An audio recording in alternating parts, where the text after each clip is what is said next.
that manage the public service, and then to see how we could, or what we needed to do in order, again, Mr. President, whether it is updating legislation, new legislation, whatever was needed. There was another group that was tasked to look at the issue of performance, look at the issue of incentives and discipline within the public service, things that we are not blind to. How could we improve on the current system of performance review and management?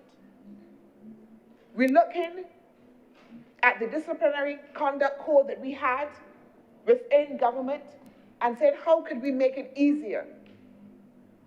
We had instances, Mr. President, where we found that people were placed on leave for years and years and years without the matters being brought to bear. And then the issues of incentives as well. How do we incentivize behavior, Mr. President? There was another group as well looking at the structure of the public service. What do we need to do to change and to be able to right size? And even though sometimes we don't recognize it, a lot of the work that the government has been doing has come out of that agenda. So for instance, Mr. President, the work that is being done on the amalgamation under the Ministry of People's Empowerment is part of that restructuring and looking at inefficiencies and again, how we can right size. Under the Ministry of the Leader of Government Business, the introduction of Business Barbados, again, how do we transform, deconstruct and reconstruct new ways? BIDC as well, Export Barbados, BNECL, Mr. President, all of that coming out of that process of review, looking at the structures of the public service. Mr. President, recognizing as well that the work of transformation had to happen alongside the day-to-day work of ministries. We introduced Director Generals across the public service. We elevated mature in terms of length of service and expertise in particular areas, permanent secretaries to the role of Director Generals, and deployed them across the public service in key areas so that they can carry forward the transformation agenda while the permanent secretaries moved along with the day-to-day work. But as a flow through between the permanent secretaries, between the transformation agenda that was happening and those meetings, Mr. President, again, so that we can have teeth. All of this is part of what the government is doing within the public service to right-size the public service. And I'm not saying here today, Mr. President, that everything has gone accordingly or as fast as we would like it. If anybody recognizes that transformation takes time, and when you are dealing with transformation of a public service that has existed, Mr. President, based on a colonial system, that how we reshape that and reform that is not something that can be done easily or overnight. But the commitment of the government to make wrong things right and to right size, Mr. President, is evidence and it is bearing fruit. We came again to Parliament, Mr. President, in 2020 in a similar exercise, again for the appointment of public officers. At that time, Mr. President, we right-sized for over 6,000 public officers, Mr. President. Over 6,000 public officers. We came in as a government, looked at the demotivation of the public sector, and again, said to ourselves that this had to be one of the fundamental things that we had to do for public officers in order to give them some surety, Mr. President, in order that public officers, like anybody else, can go before banking institutions with a letter, Mr. President, that ensures security and tenure and say, look, treat me fairly, Mr. President. That is fundamentally fundamentally what this is about, providing fairness. And we're here today to do it for another set of public officers, because this is part of an ongoing agenda, Mr. President. This is part of an ongoing agenda for the government of Barbados. And that agenda, Mr. President, like I said, is wide and it is deep. Because we are not just about fly-by-night changes, Mr. President. We want to make systemic changes that over time will become sustainable, which is why, as I said, we're looking at changes even in the legislative framework. Looking even at the Public Service Act that was done in 2007 and saying again, how do we make sure that we have a public service that again is going to be able to be fit for purpose going forward? A broad part of that as well is government digitization agenda, so that we can have a more responsive and more efficient public service. Right now, Mr. President, we have officers that are deployed across government agencies to digitize their records, Mr. President, so that they can be digitally accessible. We are no longer, Mr. President, writing on files. Since I've come in, Mr. President, to government, I've written on one file, one single file. My colleague, Senator Reid, says 0 for him. One single file. But there are those of us who still remember the days when you used to be passing files year high. And then you still can't find the files sometimes, because they got to go in these dusty annals and try to bring out these files, Mr. President. We are changing that, Mr. President. Part of that broad agenda, the agenda that we have online, Mr. President, through Easy Pay, all of that is government's broad attempt in terms of how we treat to the public service and how we treat to how the public also interface with the public service. But, Mr. President, we also have been treated to the direct, I would say, bread and butter issues of the public service and public officers as well. Because the broad agenda of transformation must also as well rebound to how people feel about their work, how people feel about themselves, to pride in terms of turning up for work and feeling that people value their work, Mr. President. We talked, Mr. President, previously in this honorable chamber about the investment the government has made in health. But we've done the same, Mr. President, in education. In 2023, the government established a post of school assistants, 220 of them, to be deployed across primary schools in order to assist teachers to be able to manage their classrooms better, Mr. President, and deliver more effective teacher training. We talked again, like I said, Mr. President, also as well, in the police department, Mr. President, the police service. And we will talk a little bit about some key things and key measures that we have done there. But across the public service, Mr. President, you would see changes that are happening. And the point fundamentally that I am making is that this is part of an overall agenda. This is not something that the government is doing willy-nilly.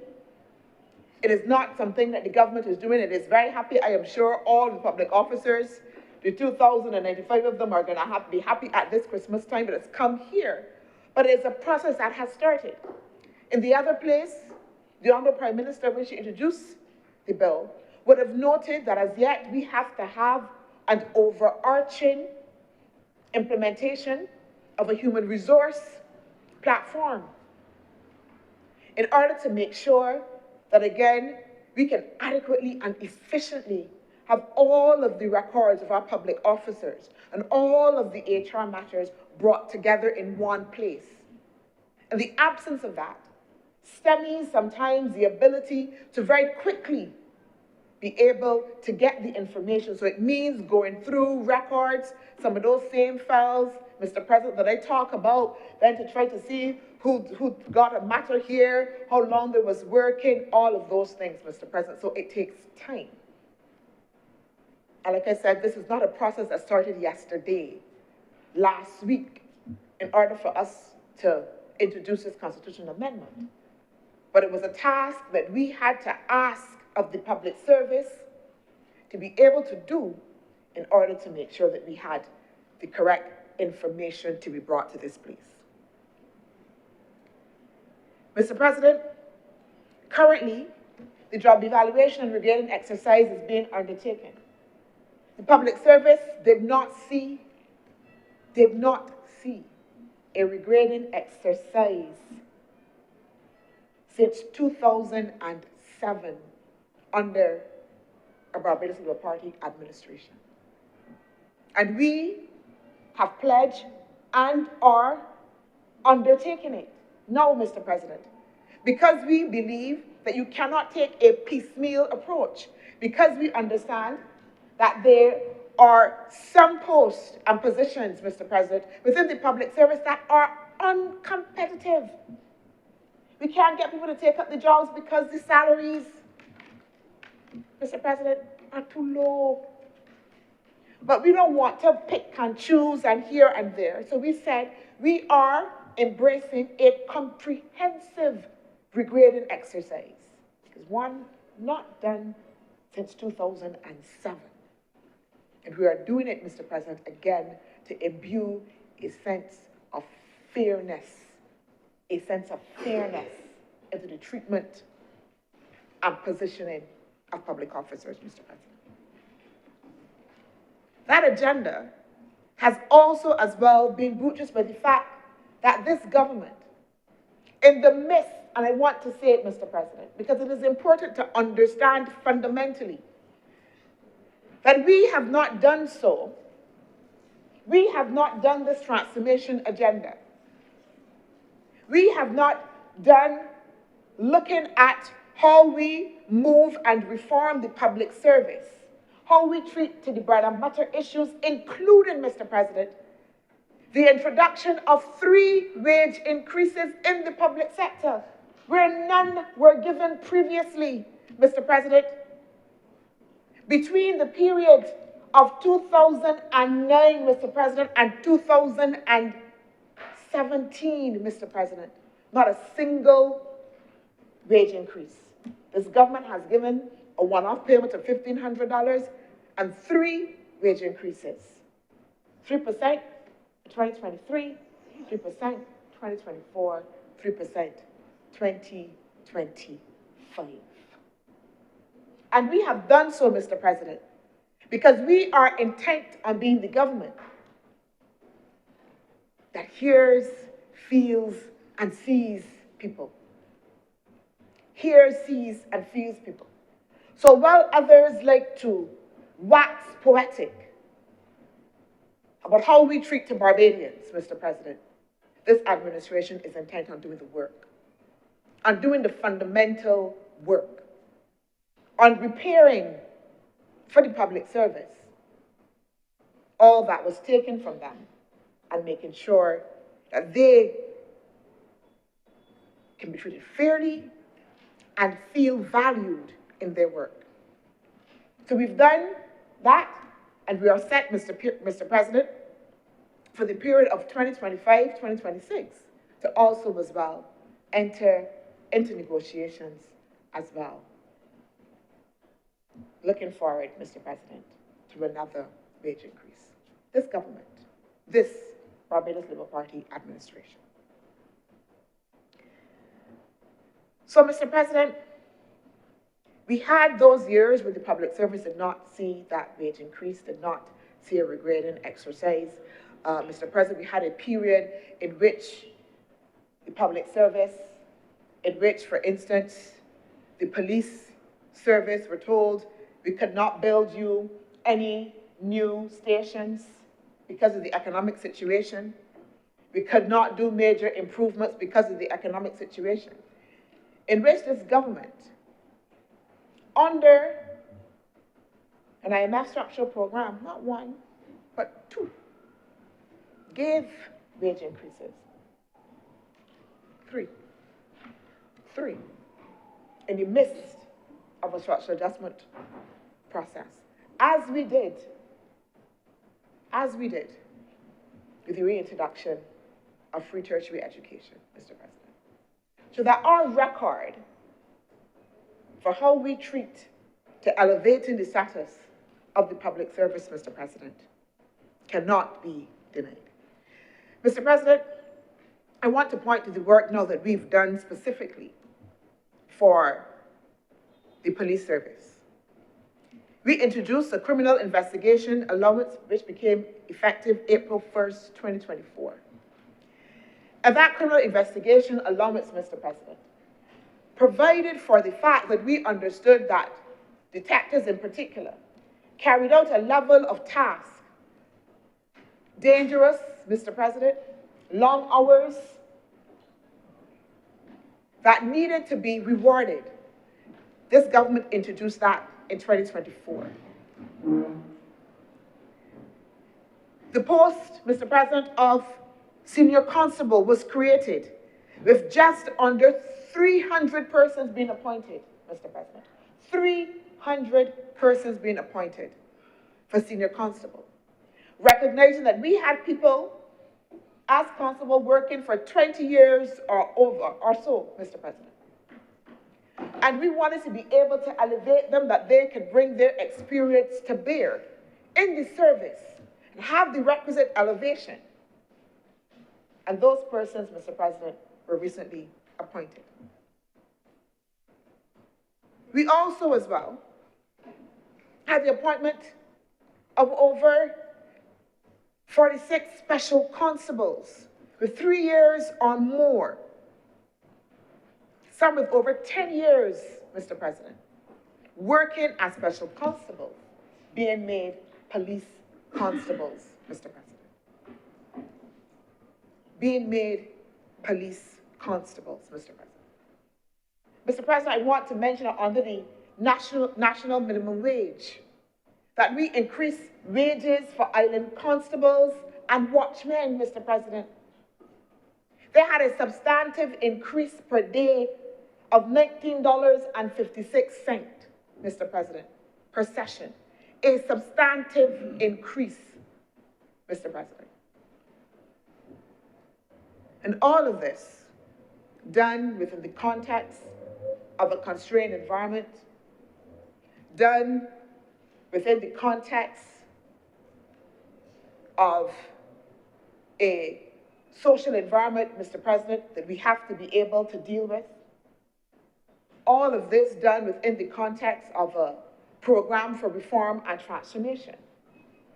The government intends that we will be able to run on multiple tracks at the same time, but we were also not stepping back from the fundamental responsibilities that we had. In this instance, I have mentioned to the police service, but then as well across the broader public service, Mr. President. So that this bill, as I said, reinforces that commitment to the part of government to make sure that we have public officers who are rightly entitled, Mr. President, under the Public Service Act, as I noted, to be appointed. Mr. President, as we continue to right-size the HR processes within the public service, we hope then that we will see that these numbers diminish over time, because we will then have the proper processes in place for the appointments as needed, Mr. President. Mr. President, part as well of that reform agenda that we are doing is not only just to appoint people, because some people say you appoint people in the public service, no need to do better. But we've also instituted a training program and strengthened it, Mr. President, within the public service. So that currently there is a portal that is available to public officers, that they can go and have training across the public service, Mr. President. Officers in various departments that work across issues that are alike, Mr. President, can meet and discuss issues. So if they're working on social policy issues, even though they may come from different departments or different ministries, that they can come together and talk to one another about the issues and challenges. We've also said as well, we want them to be able to write, Mr. President, to be able to write as public officers. So that the appointment framework rests also within a system in which we are attempting to make sure that we also build a stronger level of capacity within the public service for execution. We have the commitment for results framework that is also about making sure that we can have a public service that is focused on objectives, Mr. President. And we introduced that over a period of 3 years. And it required intensive training, Mr. President. It required intensive dialogue for public officers to be focused on objectives and indicators and outputs, a process that we are still going through, Mr. President. But now it is aligned to our budget process.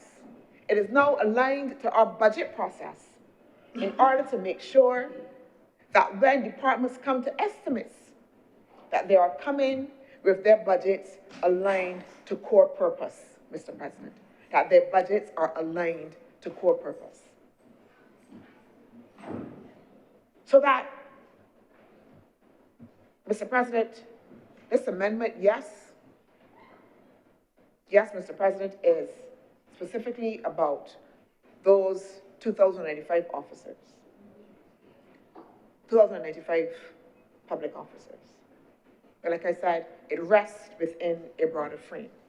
But Mr. President, I also want to note that Section 6 of the bill notes that there will be some persons that will be ineligible for appointment under Section 5.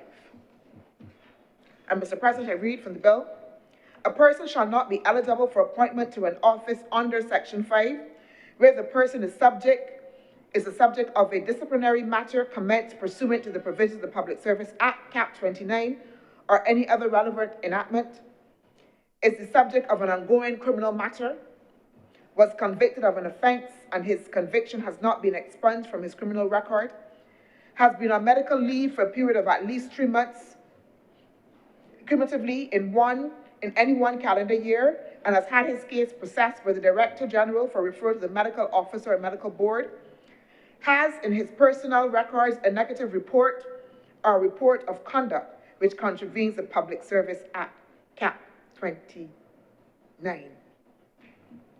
But as well, Mr. President, that we have these caveats, I want to note that the process also as well includes a process for appeals, where people feel that they might have been unfairly left out. There is, Mr. President, a right of appeal to His Excellency the President for a hearing to ensure that their matter can be reviewed. In 2020, when we did this exercise, there were over 628 applications for such an appeal. And of those, 417, Mr. President, 417 were accepted, adding to the number of public officers then who will be eligible to be appointed. So we have a process that works, and by putting that process in the office of the President, imbuing confidence and independence, Mr. President, in that review process. So process works. People do not have to worry that they are going to be unfaired, Mr. President. You might have been left out again because the system has to work. We may have some anomalies there. Your record might have been expunged, Mr. President, and we might not have reflected it. All of that within the context of the review process that you have available, we can then be able to redress, Mr. President, any of those instances. Mr. President, as I close and as I commend this bill to this House, I want to note, Mr. President, and I hope that we would have consensus this morning. I hope that we would have consensus this morning, as I said, that this fundamentally, for public officers, is about fairness. That this fundamentally is about people like my aunts who've worked in the public service, and your cousins, Mr. President, family, and the next door neighbors who work in the public service can now have that sense of confidence that it didn't used to have before, Mr. President. That they can go and feel that they can sit down in a bank manager's office, Mr. President, with a letter that provides them with the level of security and surety, Mr. President, that is needed. And Mr. President, that is what this government is seeking to do. Fairness, confidence, recognition, and valuing of the public service. With those words, Mr. President, I'm obliged and beg that this bill be read a second time. Thank you, Senator Dr. Mulroney. Senator Andre Worrell. Thank you, Mr. President, and good morning to all colleagues in the Senate. I know that we are eager to get on with the festivities of the season and, sharing the tidings of joy and peace for the Christmas holidays.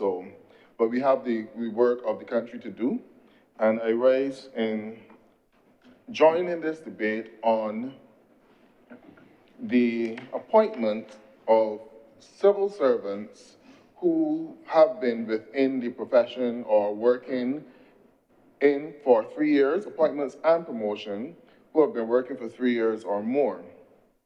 Mr. President, this debate gives us a good opportunity, especially at the end of the year, and we often make plans for future development as to how we would love to see things change, improve, and become better. And it gives us an opportunity to speak generally about the civil service of Barbados, which has served us well over the years.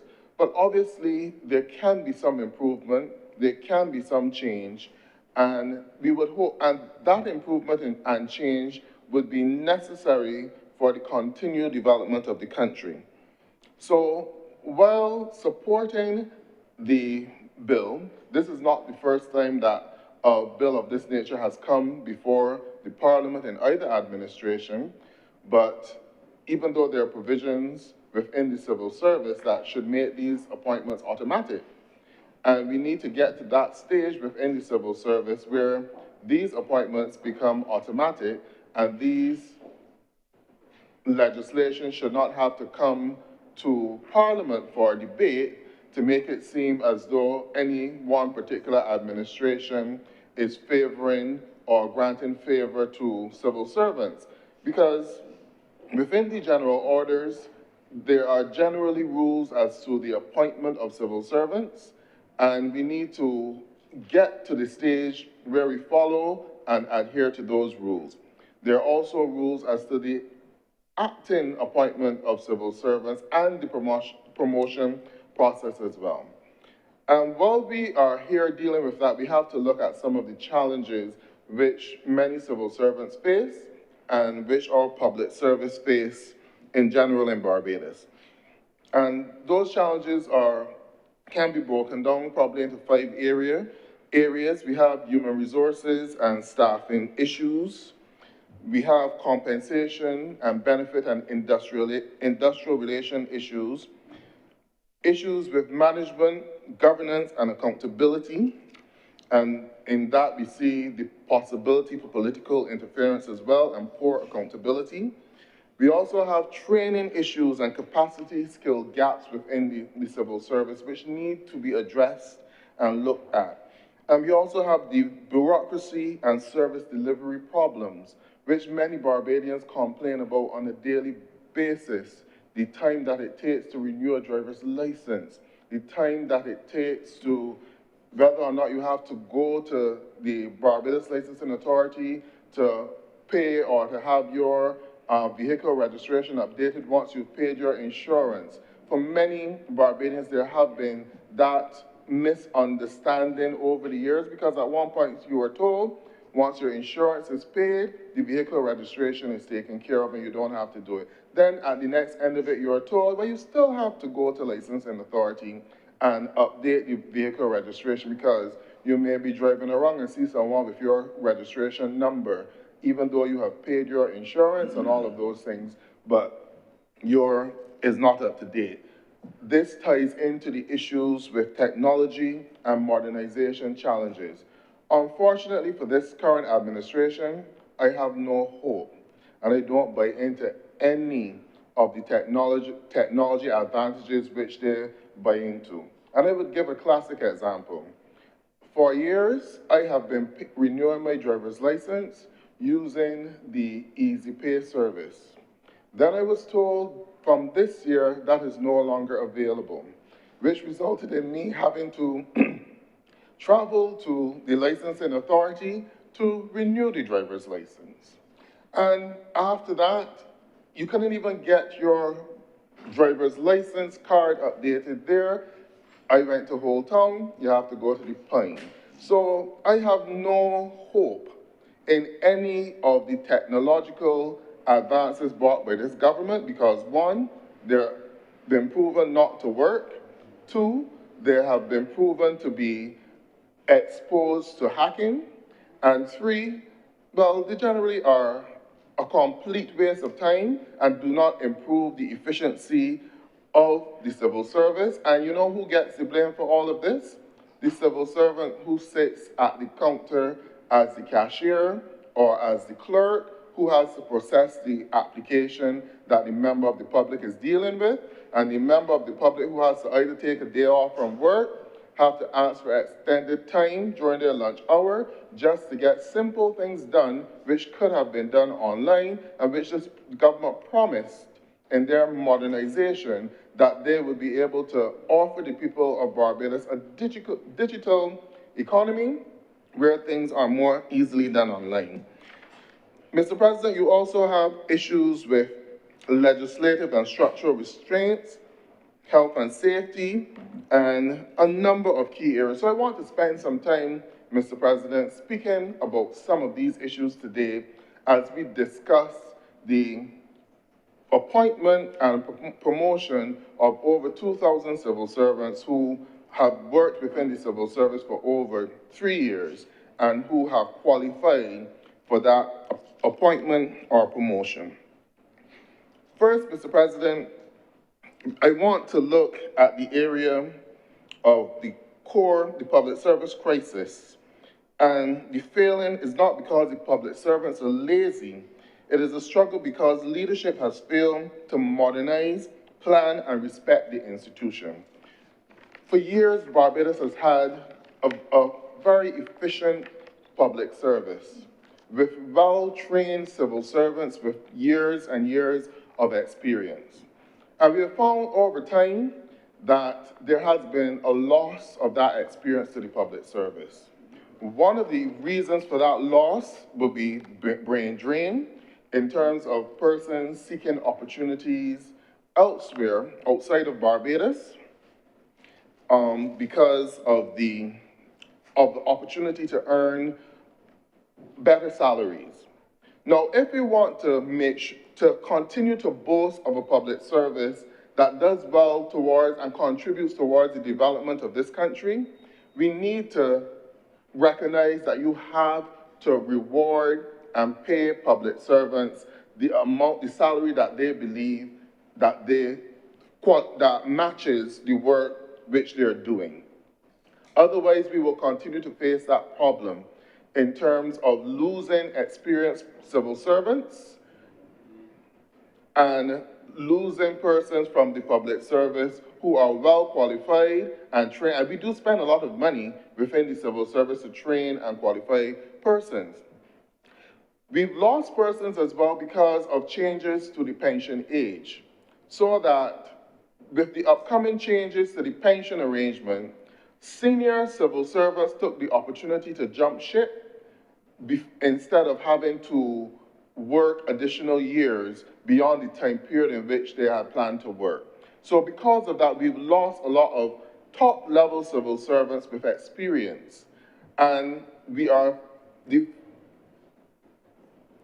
and as a result of that, the junior level civil servants, or the persons who have replaced them, benefit from the knowledge and the experience which existed within the civil service.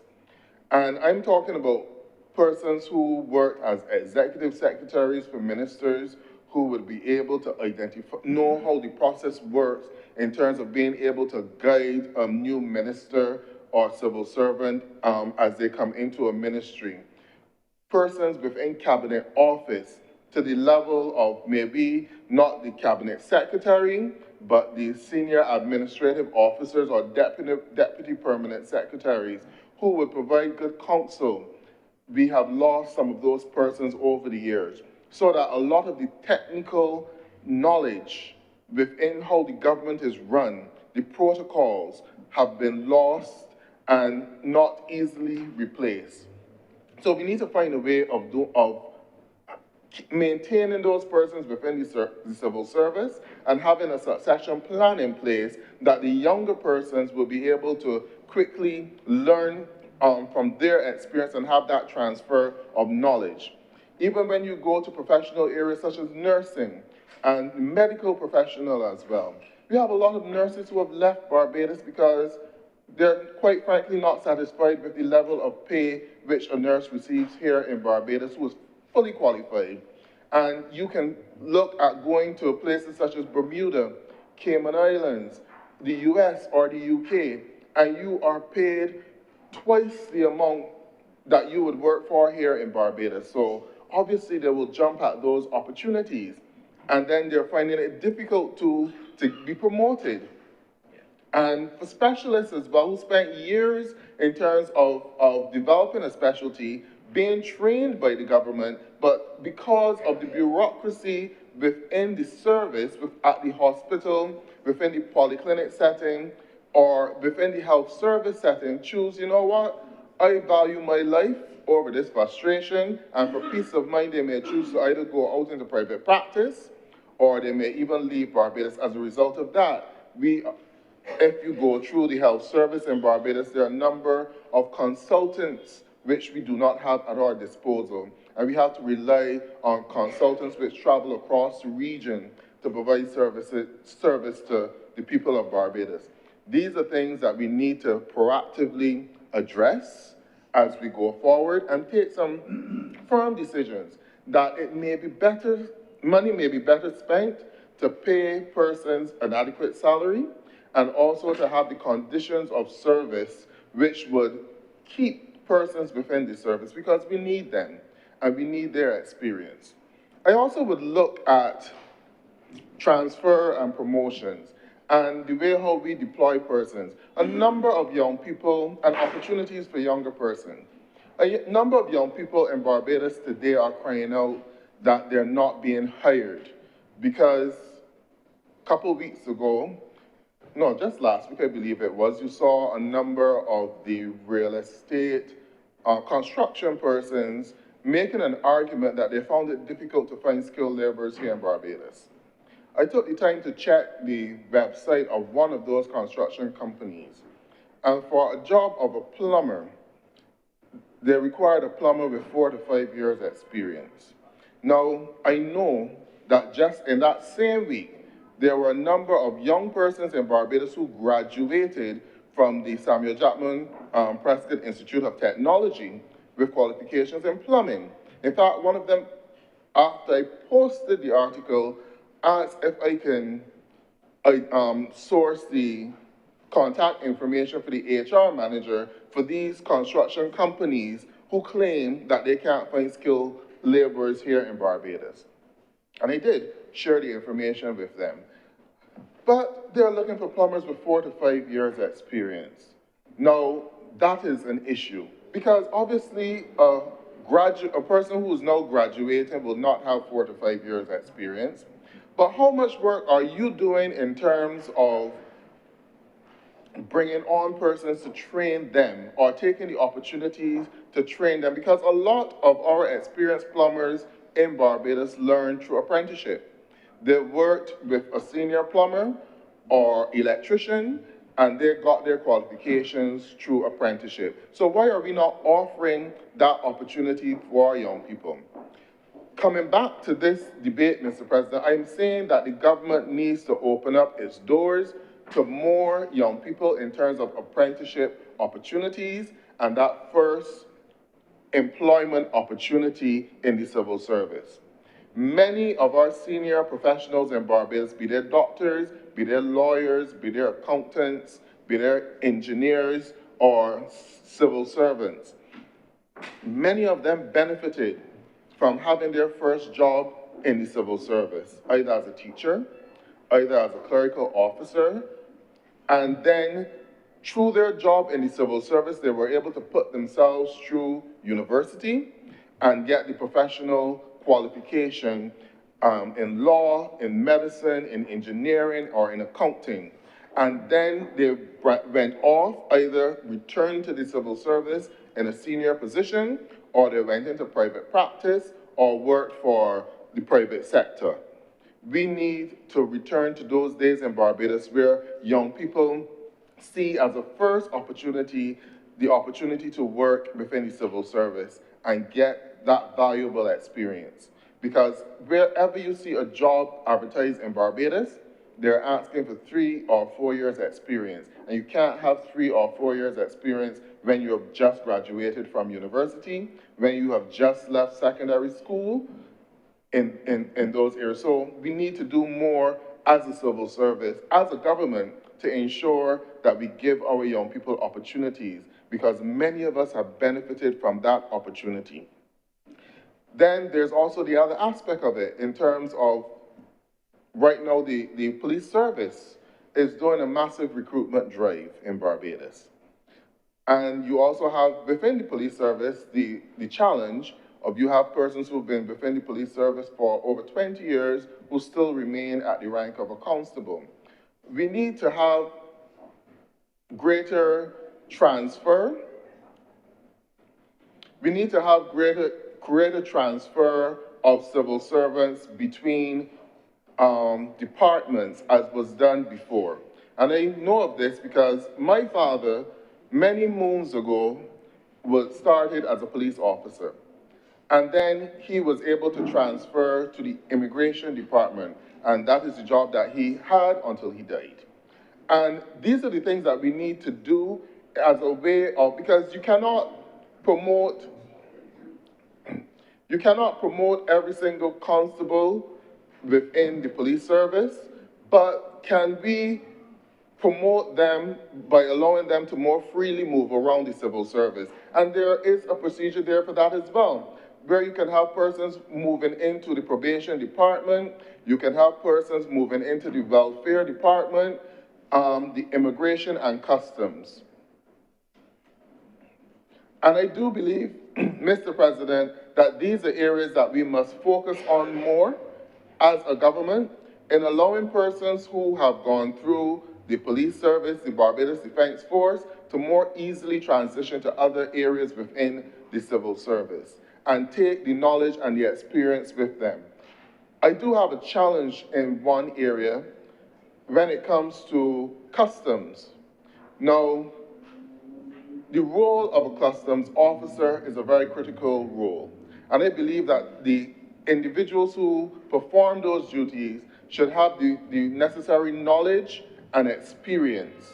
And if we had integrity legislation in place with commission, I believe that one of the recommendations would be that customs officers who perform certain duties in terms of assessing the duties to be paid, the duties to be collected, searching, doing the search of a container when it goes off property and is being opened at a facility off of customs, at a private facility, that they should be at a certain level and possibly with a certain age and experience.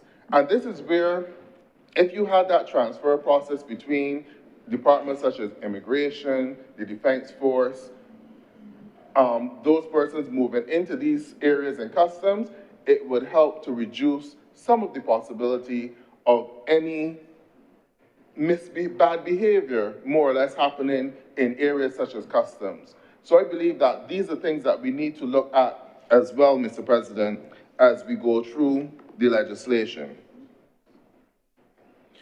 Now, coming back to the public service crisis, Barbadians experience long lines and delays and efficiency not because the officers do not care, but because the system is outdated and understaffed and poorly managed. This is an area that we need to recognize, that even within the hospital, an accident and emergency, one of the reasons for the delays that Barbadians recognize is because it is understaffed. And when you go to different government departments and those long lines that you have, a matter that you should be comfortably able to deal with within a lunch hour takes you 3 hours, it's because they're understaffed. When you send in, when a citizen makes a request to the welfare department for assistance, the length of time it takes for the welfare officer to make an appointment to visit that person is because they're understaffed. And you have one welfare officer that may have to service an entire parish or constituency and may be receiving 100 or more applications a week and simply does not have the amount of time in a day to get back to those applications. So we need to deal with the understaffing issues within the various agencies. And we cannot just always look at how much money the Treasury is saving by not having an individual assigned to that particular post. As a result of that, we have a demoralized public service, which cannot deliver first-class service, and morale today is at one of its lowest points in recent history. So even though we are granting these appointments, we also need to look at the morale within the civil service.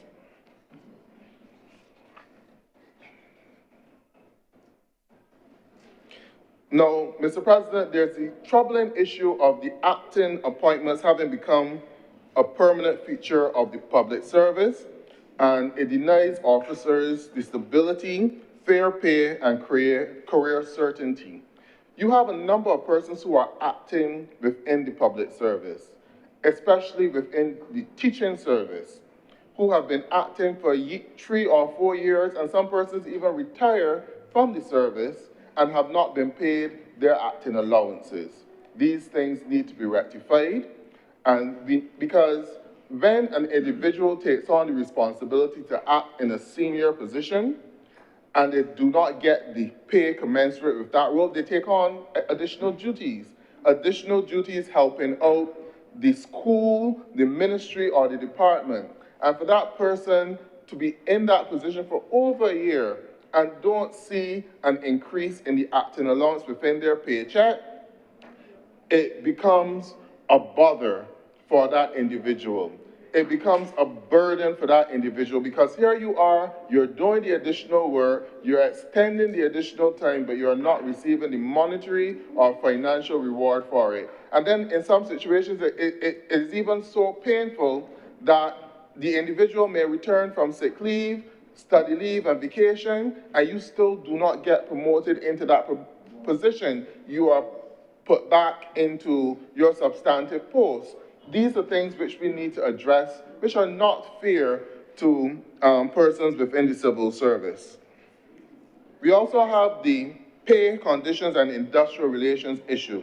Now, public servants are being asked to do more with less, while their real wages are being eaten away by inflation and rising costs of living.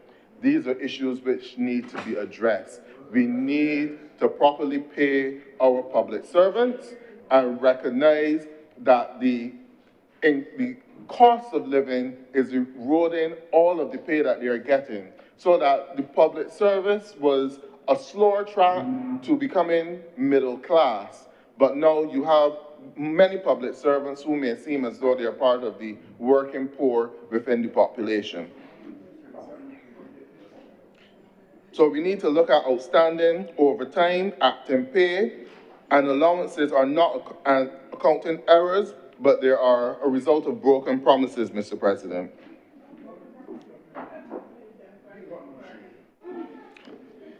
Going back to the governance issues, management and accountability.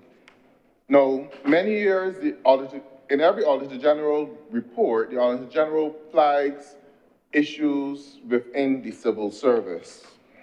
So year after year, the Auditor General flags weak controls and poor financial management, yet there are no consequences.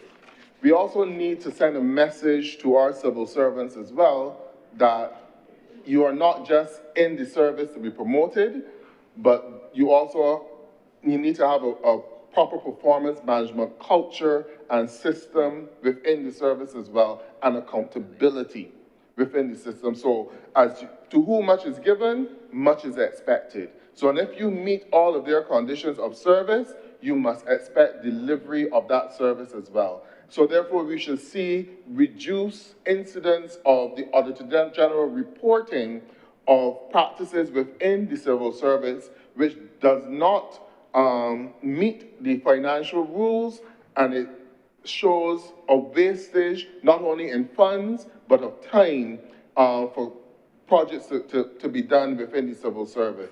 Classic example in terms, we don't really see it too often, but the length of time it will take MTW to repair a road, or the time between a downpour of rain and the time that the workers from the MTW depots get to fill the potholes. Because all know, rain fell mid-November, a lot of the potholes are still exposed and causing havoc for the drivers in Barbados. We need to have greater efficiency within the service.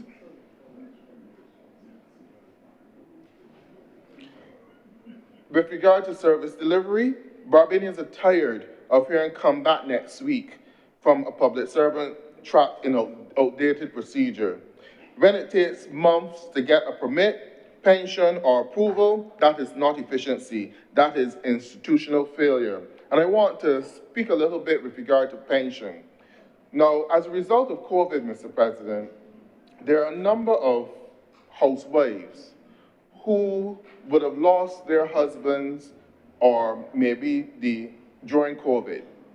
And some of these persons may not have left a pension benefit, but are entitled to pension from the civil service. For example, if the person would have served as a police years ago in the 1970s and 80s and would have put in the 10 years, that individual will still be entitled to a pension from the Treasury. And you have a number of persons who have been trying to apply for that pension because of the need. And they're not able to get back a response from the service in terms of that pension. Because the issue is that a civil servant would have to look for the paper file, for the paper file, Mr. President, and that file may be stored away in a box from the 1970s or 80s, and it takes time for the civil servant to actually locate the record for that individual. And all of this time, the housewife, who may never have worked because she was a housewife for all of those years, are finding it difficult to make ends meet and not being able to benefit from the pension which the husband would have been entitled to. We need to recognize that at the end of these applications is a hurting family and a family in need, and do whatever we must in order to speed up that process so that the family can get the necessary assistance which they're entitled to. And that is an issue which a number of persons face who would have put in the 10 years requirement in the civil service in the period of time which they will qualify, and then may have moved on to a private sector and who are not benefiting from that civil service pension that they're entitled to. So these are things that we must adhere to and we must do better in rectifying. Now, technology and modernization, Mr. President. In 2025, a paper-based public service is not just inefficient, it is unacceptable. Digital government cannot be a press release. It must be a functioning reality across ministries. Modernization without training is setting public servants up to fail. This government has tried and they've tampered with a number of digital innovations within this country. And unfortunately, they have not really worked out, and then the public servants end up being the ones who take the brunt of the blame and the fallout. From 2018, this government promised digitization of the records at the Queen Elizabeth Hospital. Up to a couple of days ago, I heard Senator Connell mention that in his maiden speech as one of the issues resulting in the delays within treatment of patients within the civil service and the delays within accident and emergency and the various outpatient clinics. We need to move faster in becoming digital and not just say that we are digital, but then you cannot take the digital copy to your insurance agent as proof of payment and proof that you do have the particular service or license to operate, Mr. President. We need to get our acts together. Don't tell us to renew in one place and then go someplace else to pay, or renew in one place, pay in another place, and then go someplace else to collect the official document or have the official document updated. Have some respect for the time of Barbadians. We don't have the time to be running around. It impacts productivity. We don't have the time to be running around to various government offices during the day. We honestly don't have that time. And coming to time as well, the government had a good thing going during COVID in terms of the flexi time and allowing some civil servants to work from home. We would be glad for, some of us in private Barbados would be glad for that to happen again because one, when the civil servants worked from home, I believe that we had less traffic on the road. Many of us experienced traffic delays coming here today, Mr. President. And now, Mr. President, we've come to a stage in Barbados where you can no longer go out, conduct your business, get back home in time to do a little bit more business and maybe go out again. You have to time your departure and recognize that you can only do it once a day because it's not, even if you get off the road by 2 o'clock, you're in traffic. So I'm believing that the civil service could benefit and the government should lead by example because a lot of the private sector offices are still doing it, allowing their employees to work at least 2 or 3 days a week from at home. And they're getting the work done.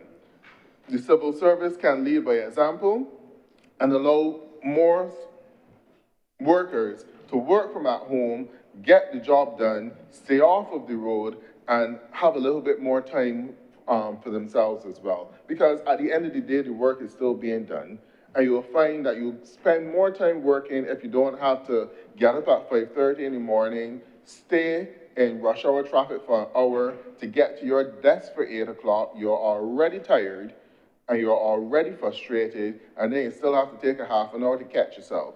Whereas you could have gotten up at 6 o'clock, push off an hour or 2 hours of work from in your living room and continue with the day, and you'll find that there might be a higher turnover of work and files being completed within the civil service and increase in productivity as well. You just need to have the management structures in place to properly manage the process, Mr. President.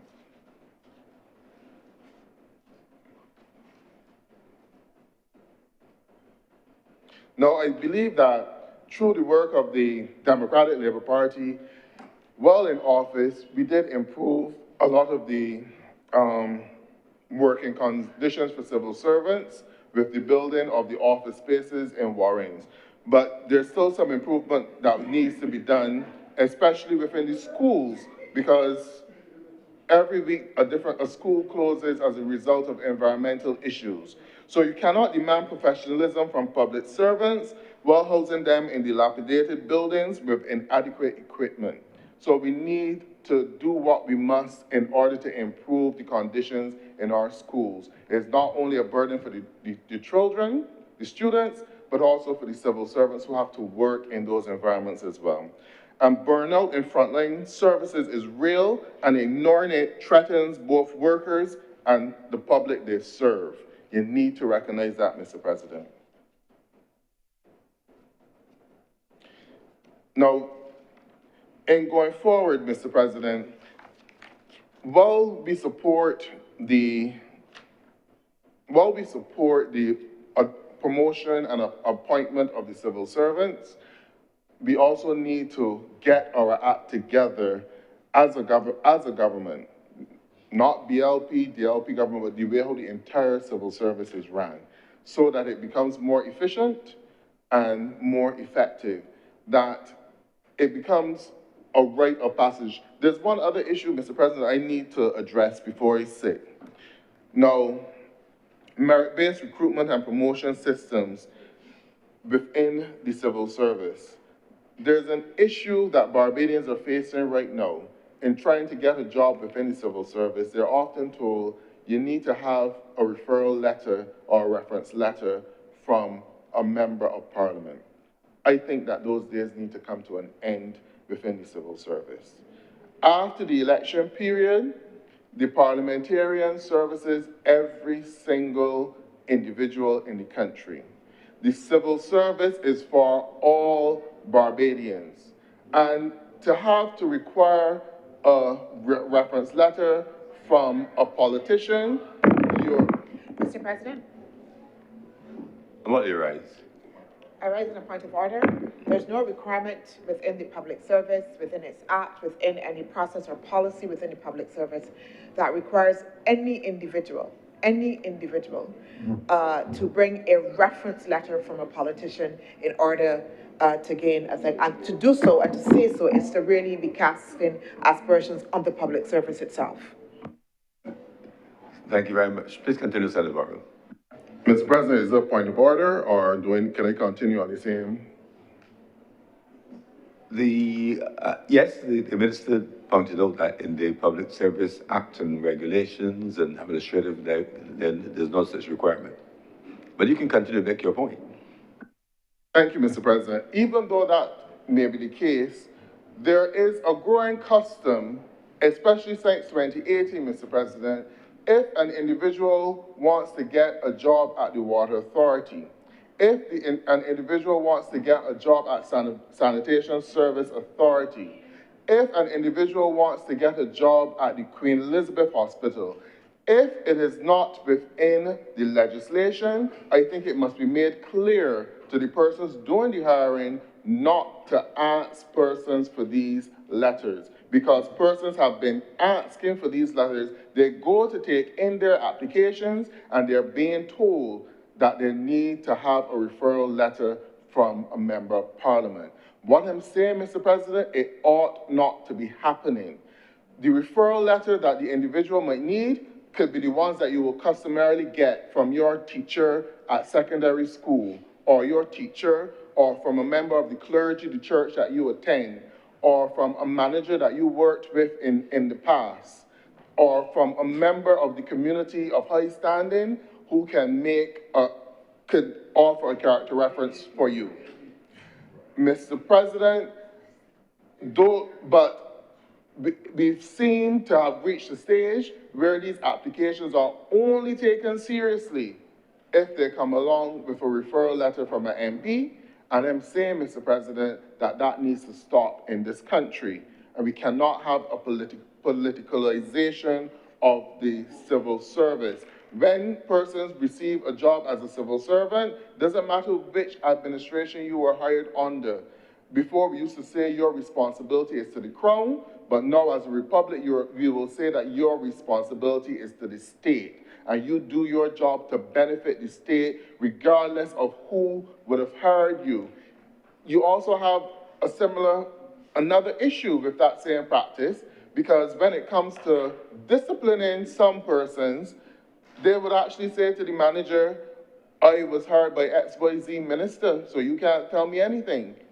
These things need to come to an end within the civil service, and persons need to recognize that you are doing a job for the state of Barbados and to the benefit of all Barbadians, Mr. President. And regardless of who you are, which constituency you are from, who you voted for, it does not matter. Once you get that job, your responsibility is to the people of Barbados to deliver an honest day's work for honest day's pay to the people of Barbados, not to any individual or not to any political party, Mr. President.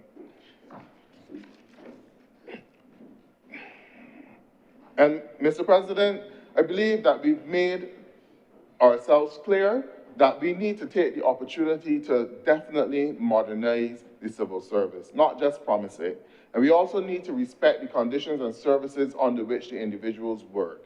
And we need to get to a stage where the process of appointment and promotion and pay as well are dealt with in a speedy way that you don't have to come back to Parliament every 3 years or just before a general election to pass legislation to appoint persons, Mr. President. These things are already entrenched within the general orders as to how these appointments and promotions are dealt with. You need to pay their acting allowances, and we need to look at a succession plan within the civil service to ensure that the efficiency and the work of the civil service is continued. With those few words, I thank you, Mr. President. Thank you very much, Senator Warrell. Are there any other speakers? Senator Reverend Morris. Thank you, Mr. President. Before I go into the meat of my matters, let me, first of all, thank Senator Drakes for her contributions in the Senate. I think that I have learned personally a lot from her, and she's on to other areas, so I want to thank her and for her friendship as well. I also want to welcome back Honorable Senator Monique Tate, but we still have her. We have her again, and I appreciate that very much. At the same time, I want to, since this is the first time I'm speaking since the Honorable Senator Dr. Kenneth Connell came, I would like to, on my own person, I have to welcome you, sir. I look forward to your contributions. I'm no medic, but I will listen for some of the advice that you give here so that I can go and get some attention free of cost. But we do welcome, and I look forward to working with you in the Senate. Sir, I also wanted to welcome back Senator Walters, because I had not seen him for a long time, and I wanted to welcome him back again, but he's not in his seat today, so I will reserve that welcome for another time. I said wanted to. Sir, you may doubt me, but I believe that I agree with a lot of things that the opposition leader or the Honorable Senator for leading opposition business in this Senate. I agree with a lot of things there. But it's only a matter, sir, of saying, physician, heal thyself. That's a quote from the Bible, sir. I also want to support the matter before this Senate because of my own experiences in the teaching service and the experiences of a number of persons in the teaching service. The Honorable Senator mentioned the teaching service. And as also a former member, in fact, the first vice president of the Barbados Secondary Teachers Union, because we would have had to deal with a lot of issues that are before us now. Sir, at the abolition, and you know I'm going to take a historical approach, sir. At the abolition of the slave system in the Caribbean, there was always a problem with tenure. In fact, there was an issue of uncertainty of tenure. Uncertainty of tenure about land, uncertainty about employment. A lot of persons, sir, were employed at the whims and fancies of the employer, and therefore there was no certainty in employment. They were tied to the plantation, we know that. And so much so that they could not work anyplace else, because if you were living on the tenantries, you had to go to the plantation to work. And that created a problem. Then there was the Masters and Servants Act, which created further problems for our people. Over the years, those problems were reduced. But we have had problems too in this public service. And from my perspective as a unionist, sir, and as a person that was personally involved, those problems stem from a lack of accountability and transparency by some individuals with responsibility for administration. Some. Because we in the union at one time believed that some of these actions were deliberate. And let us deal first of all, sir, with the Ministry of Education. The Honorable Opposition Senator referred to this. Yes, there was confusion. There was a matter of qualifications. But may I point out to you, sir, that in one fell swoop, the qualifications for principals and senior positions were changed immediately in 2016, without giving those persons who did not reach the requisite levels, without giving them a chance to obtain the qualifications. I am talking about the change of qualifications for principals and deputy principals. Immediately, sir, within 1 weekend, that was done. And what happened in the teaching service is that it caused a lot of confusion, because persons who were experienced, sir, but who did not have their master's degree, were automatically booted out. And when I say booted out, in other words, not required to apply for such positions. That's the first thing. So the experienced people who could manage schools were not even given the chance to get qualifications, or to, I should say, correct English, obtain qualifications. And mark you, this process occurred before in the 1970s, late 1970s, and the 1980s, when they wanted to improve the qualifications of persons in teaching, and the government then allowed the persons to be qualified, or to reach the level of qualifications necessary for their positions. Sir, we are also aware that there was a time in 2016, between 2016 and 2017, just before the election, a number of public servants were ushered to Barbados Community College and received their appointment letters. Lest we forget. Sir, I was in a situation where a lady acted as a senior teacher for years, only not to be appointed, and a younger person was appointed, and that person left the teaching service soon after, because we're always overlooked. But there's something I want to draw, sir, from my own personal experience. I left this country in 2018 to represent this country as a diplomat in London.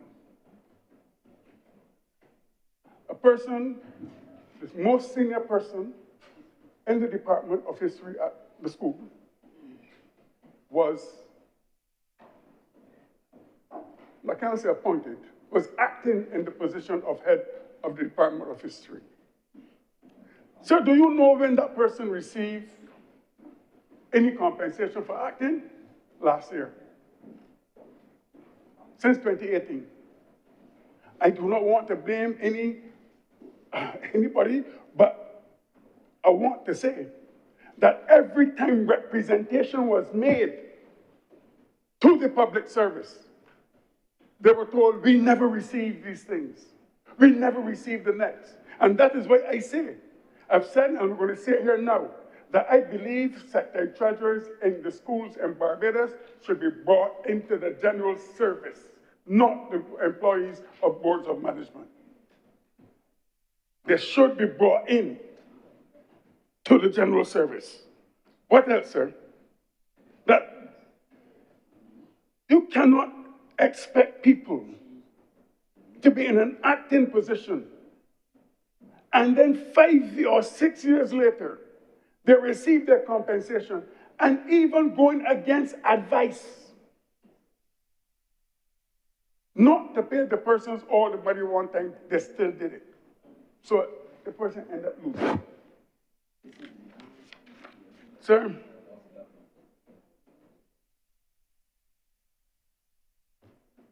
we have a situation now in our schools where we are reaping the seeds that were sown earlier. I want to, and I'm not going to speak too long on this, but I want to refer to my own situation. Because, sir, that is something that hurt me. I acted as head of the Department of History for 4 years on the retirement of the person in the substantive post. I acted, sir, for 4 years. And I want to tell you my story because, sir, I believe in telling my story because I'm supporting this bill because I don't ever want any person to go through this again. I acted in that position for 4 years. When the person from the substantive post retired, I acted. And then the time for appointment had come. 4 years later. And that appointment was supposed to take place in the 2008-2009 school academic year. I was told to come to an interview. And I went to attend an interview. There were 2 others there. As a matter of fact, I was warned, sir, the morning before the interview, I was warned that there was another person who was coming for the position. And I went to that interview. There were 2 persons who were interviewed before me, and those persons, a combination of time in the interview, sir, was about 25 minutes. Sir, my interview lasted for 2.5 hours. And I was grilled. Even though I went to assembly every day and kept students quiet until the principal came into the hall. The first question was asked, will you be going to assembly? I said, yes. I was asked about infusion of technology in the classroom, which I said we're already doing. Furthermore, sir, at that time, I was the deputy chief examiner for advanced level history in the Caribbean. But you know, sir, after the grilling, I had to end the interview because I was asked by a board in 2009, how do you feel becoming head of department at this school when you did not go to one of these schools? That didn't happen under any BLP government, sir. And he ended the debate then, the interview then, and said, this is discriminatory. And I said, sir, Mr. Chairman, even I know that I am more intelligent than the person who asked me that question. That I was not recommended for the job. I was not recommended for the position. And it caused chaos at the school itself. This is my story. That is my story, sir. Because I did not go to one of these schools.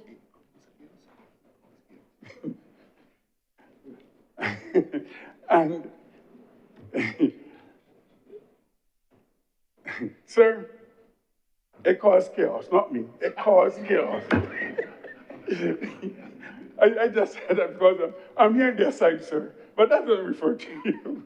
But it caused chaos because the next academic year began without a head of department. And the reason why it caused chaos, because it was not accepted by the Ministry of Education. And I saw that same thing happen recently as well. That was not it, sir. That's not all. When we talk about accountability, and I can only speak from a perspective of the school. When we talk about accountability, that's what I'm saying. We need to bring the secretary treasurers. There's some good ones, you know, there's some good ones.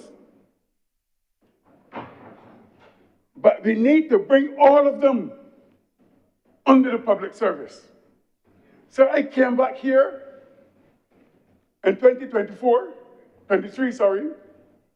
to talk about retirement. I submitted my letters, all the documents and all the forms, weeks after it had not left the school. I called, I tried to find out what happened. Oh, the papers have gone down. When I checked, they have not gone. This continued into months, sir, until I asked what has happened. I went to the school many times to find out what has happened. And I was told, oh, the papers are sorted out. Oh, you fill out these and we will send them down on Monday. I filled out 3 sets of forms, sir. And then one day I received a call. Oh, that was even before. Reverend Morris, oh, you retired since 2018. We sent you the forms since 2018. I said, but sir, I could not have retired. I never filled out any forms. Never filled out any forms. How could I have somebody retire? Okay, but look, it is here. You retire. I said, I did not sign anything. Then I was told the problem was at the office, the treasury, and blaming the person, not knowing that that person, they grew up together like this, you know. Not knowing that. Then I went back, and they said, look, this is foolishness, and I'm going to the Ministry of Education. When I got there, the incorrect forms were sent down, sir. I am saying to you that chaos reigned in this public service, because if you look at the period between 2008 and 2018, there's evidence, sir, of political involvement. Look at the time, sir, when teachers had their terms of conditions altered virtually overnight. Remember, sir, that long leave was removed without any consultation. So don't come here and blame a government now. We had to go to court on many times, many occasions, sir. And now we're going to hear all of this about what happened and all these things that happened. Yes, they happened. But the question is when they happen. Sir, I believe that persons, I'm supporting this bill simply because it gives security the people. Persons can now go and even apply for mortgages or whatever it is, although I believe that there must be something that can be done with that too, that I believe that things will be made easier for public servants. But I'm saying to you, sir, I support it because it is all for the good and benefit of individuals in this country. And with those few words, sir, I want to thank you. Thank you very much, Senator Reverend Morris. Are there any other speakers? Senator the Honorable Linda Nurse. Thank you, Mr. President.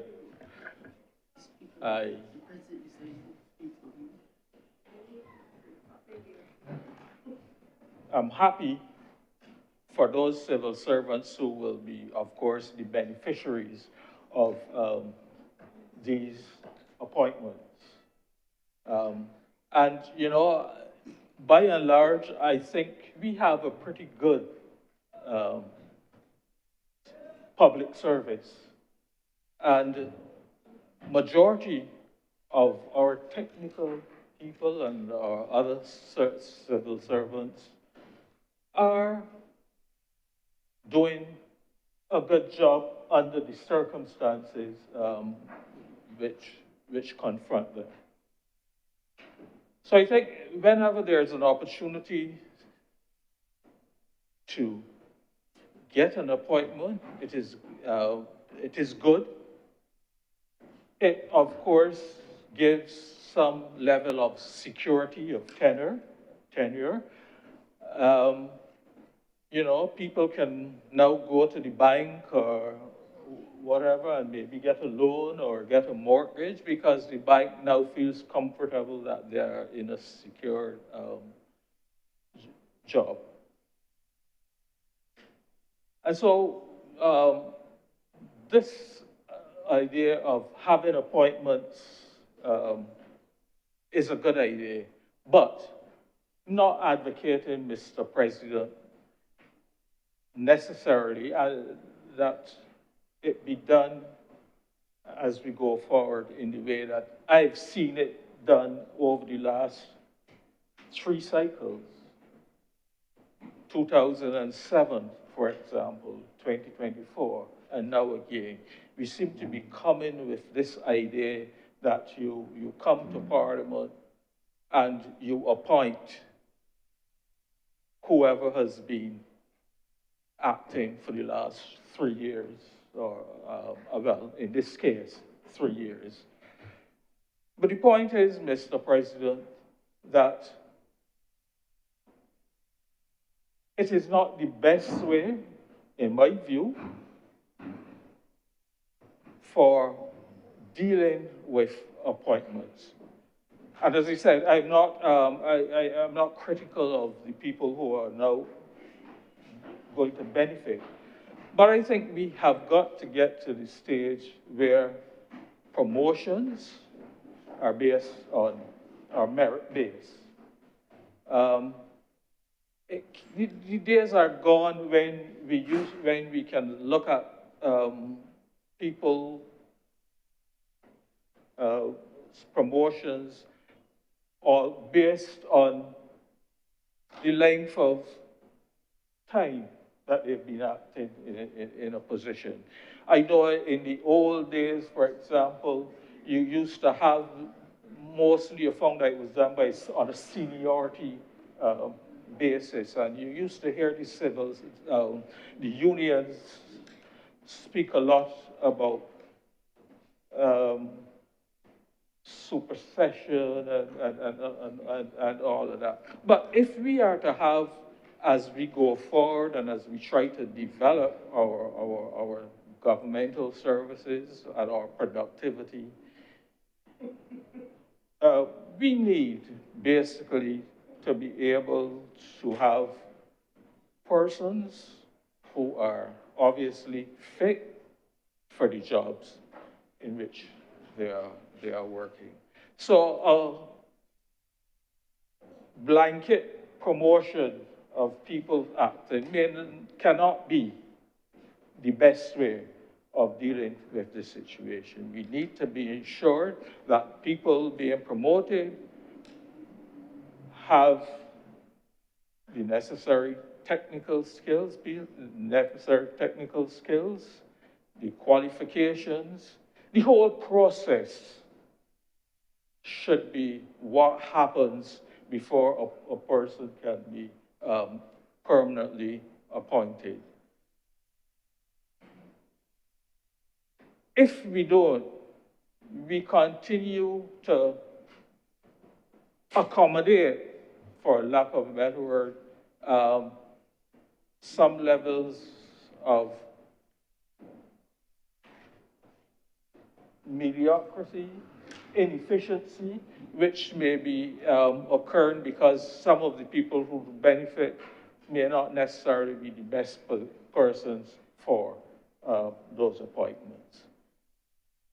And I would like to be corrected if I'm wrong on this, but what I basically would like to see is a system of performance appraisals.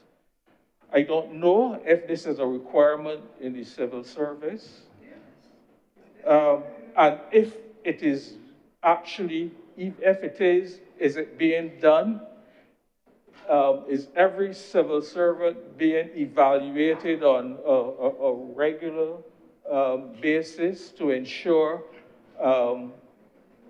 that they're meeting the standards required of the particular position?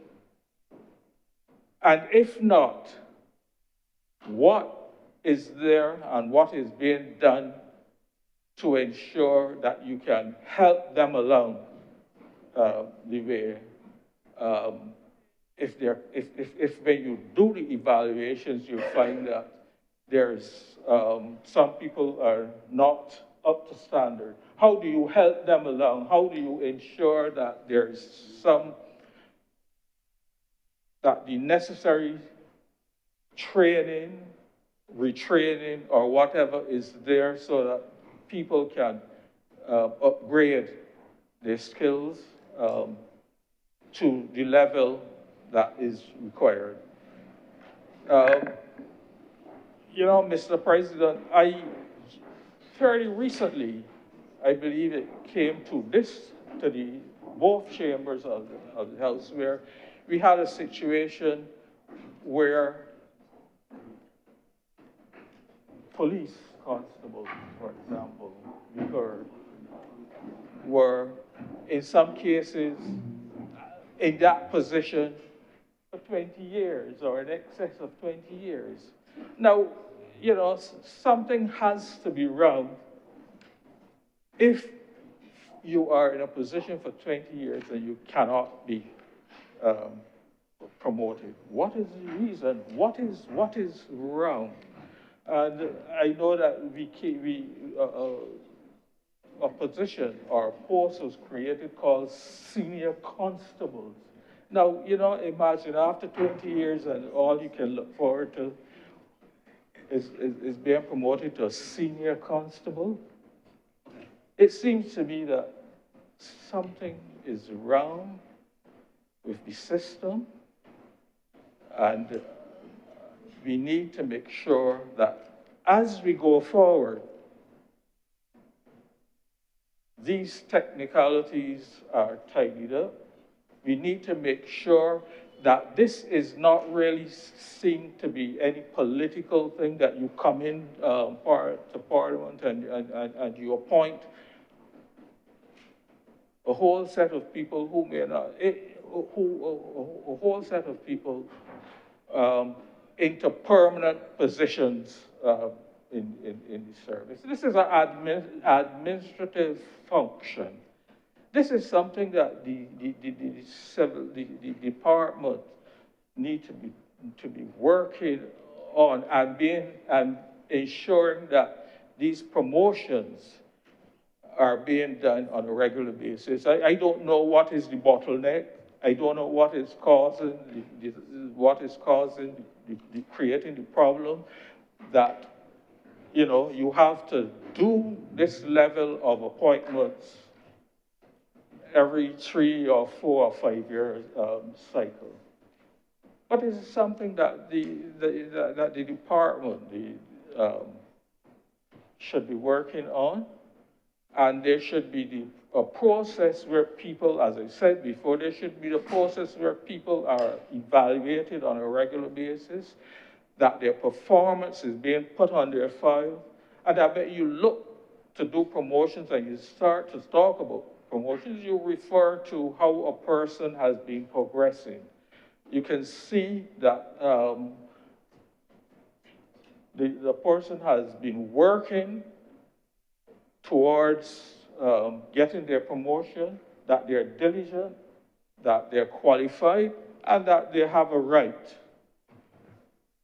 They have a right, as legal people will say, probably a legitimate expectation that they will, once they're performing in a job, that they will be promoted accordingly. So I think we have to look at that, because we don't want to continue to be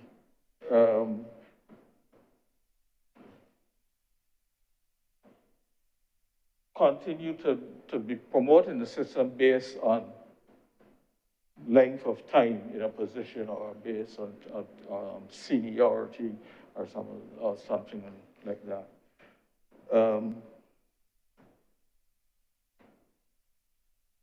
So I would like to suggest that we have mandatory reviews that they be put on people's files, say maybe every 2 years, because I know in the private sector, certainly in the profession in which I work, every person from the partners right down had to have reviews done every year.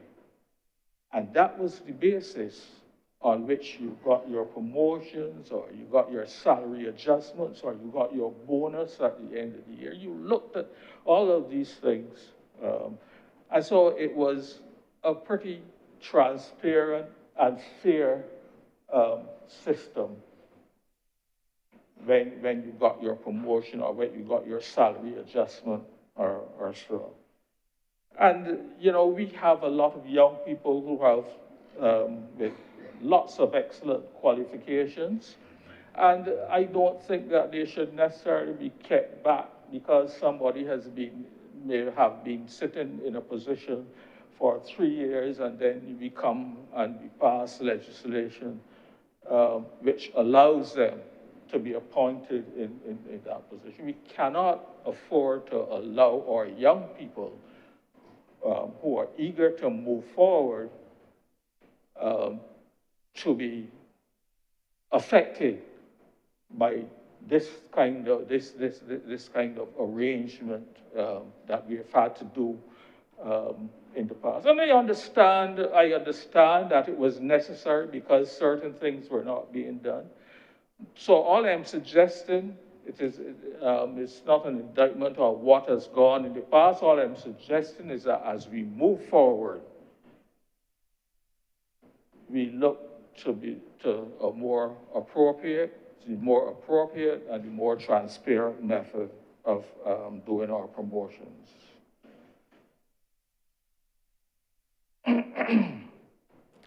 I was reading sometime fairly recently some comments that Bill Gates, Mr. President, made about artificial intelligence and technology. And and I'm raising this point because he noted that as we go forward and as artificial intelligence become a more influential technologies in the workplace, that there are going to be some jobs which will completely disappear. And there are other jobs which are most likely to be at risk. He mentioned, for example, entry-level white-collar jobs, administrative positions, telesales, basic data analysis, and some coding tasks. But then, of course, on the other hand, he said, like, there are some jobs that are likely to persist. For example, in the healthcare field, education and mental health, in the creative fields, the higher level technical expertise. And I raise that because we too will become affected as time goes on by the level of technology which is being introduced. And we know that a whole government thrust and push within recent times has been to get the entire government up to speed in terms of the technology. We've had issues. I don't want to mention what we see so often happening in the licensing authority or I won't mention anymore, the Queen Elizabeth Hospital or whatever. We do have issues, but the point is that government is obviously trying to ensure that the level of technology within the system is being utilized so that governments becomes more efficient. And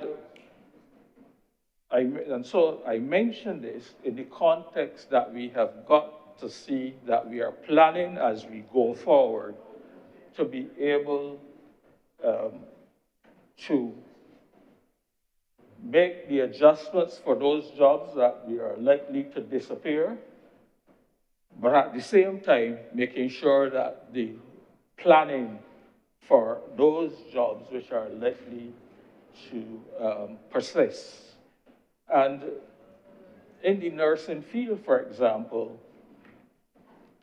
I believe we still use a number of nurses from Nigeria, I believe it is, or Ghana. And so we have got to look at how the level of training is in terms of making sure that we have the numbers of people in these new areas that will evolve and those that will persist to be able to continue to work efficiently. And I raised the one specifically about nurses because I know that government, we just last week, I think it was passed a law in this Senate and in the other place for loans for the building of an extension to the QEH. That will need money. That will need lots of HR resources. And so we got to look and to think how we can get our nurses up to scratch and get enough trade to be able to take on those roles when they become available in the next few years. So as I said, Mr. President, I am happy for those who will be appointed. I hope that as we move forward, that we don't have to do this cycle over and over, but that we can have in place the proper system for evaluations and for promotions which are more merit-based. And I would just like to wish all of those who will be promoted well and trust that they will continue to strive to do even more and to be even more look at other promotions. And I think by this method of promotions, you create a more competitive system, which will only redound to the benefit of the service and its performance. And with those few words, Mr. President, I will oblige you. Thank you very much, Senator Nurse. Senator Nichols. Mr. President, thank you for this opportunity to speak towards this bill. I'm grateful for the opportunity to do so. Mr. President, I've had the opportunity in my professional career to work closely with the trade unions who represent the public sector in having to deal with working through the challenges they face with the government over the years.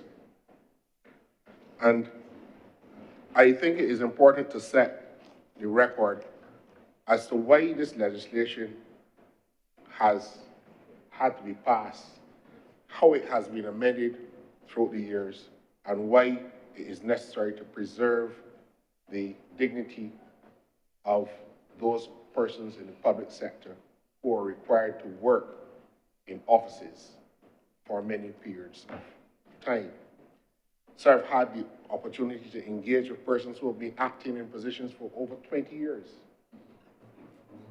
some 30 years, in spite of the fact that the original legislation was passed in 2007. Some of those matters are now before the court, so obviously, because they're sub judice, I can't go into any details. That is obviously a reflection of how long it takes for the judges to give decisions, but I will say more about that in another place at another time. Sir, this legislation was passed in 2007, and I believe it was the last parliamentary debate that I participated in when I was in the Senate, between 2003 and 2007. The Democratic Labour Party walked out of the House, the other place, didn't participate in the debate. In fact, the then leader of the opposition, who subsequently became Prime Minister, told the Speaker that he would never have the opportunity to rule against me again. They came here and voted it down. Elections was called, people made a choice, but the provisions of the Act which were wrongly criticized still stand. The 2010 amendments to the Public Service Act are merely cosmetic changes, removing the word post and changing it with office. And one or two other minor amendments, but by 2010, the fundamental ethos of that legislation had not changed. What it provided was that there should be no post or office in the public service that should be vacant for more than 1 year. That is still in law. And what we have is a situation where, Mr. President, that the public service has not been able to fill vacant posts within the time contemplated within the legislation. And therefore, you've had people having to act for in excess of what the law requires. So that when I hear the concern that we might be appointing people, and that might cause some confusion in people's minds, is it fair for somebody to go to work every day, do their job for 3 years, and still have the contingency of having to revert to their substantive position when that position is filled? How can we run a system where we are not ameliorating those considerations of people? The government is doing the right thing. So by 2020, we had to make the adjustment again, because between 2007 and 2020, people were acting again.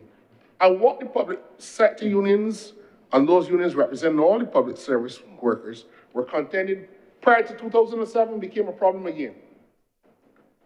We have had people who were on study leave when the 2007 amendment was passed. And the Public Service Administration told them that they were not entitled to the appointment, even although they had 10 years acting prior to going on study leave, because the law said you had to be in the post 3 years prior to the act, and study leave does not.